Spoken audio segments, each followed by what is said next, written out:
अस्सलाम वालेकुम जी। मेरा नाम अफराज साहब सत्ती है और मेरा ताल्लुक़ तहसील कोटली सतियाँ से है, जो हल्का NA 57 में आती है। और इसी हल्के से हमारे साबिक़ वज़ीर आज़म जनाब शाहिद हक़ान अब्बासी साहब का ताल्लुक़ भी है। मैंने 2008 में पाकिस्तान तहरीक इंसाफ को ज्वाइन किया था और पाकिस्तान तहरीक इंसाफ को ज्वाइन करने का मकसद इमरान खान को सपोर्ट करना था, इमरान खान के विजन को सपोर्ट करना था।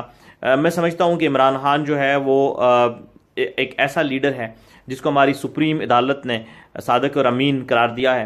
इमरान खान 2008 में भी सादिक और अमीन था, इमरान खान 2018 में भी सादिक और अमीन है। तो मैं समझता हूँ कि हम सबको इमरान खान को सपोर्ट करना चाहिए, इमरान खान के विजन को सपोर्ट करना चाहिए, नए पाकिस्तान को सपोर्ट करना चाहिए। नया पाकिस्तान बनेगा, पाकिस्तान में मुआशी तरक्की होगी, पाकिस्तान में मुआशरती तरक्की होगी, पाकिस्तान में इंफ्रास्ट्रक्चर इम्प्रूव होगा, पाकिस्तान में इन्वेस्टमेंट्स आएंगी, हमारा जो रुपए की कदर है वो बेहतर होगी, हमारे मुल्क में रोज़गार पैदा होगा।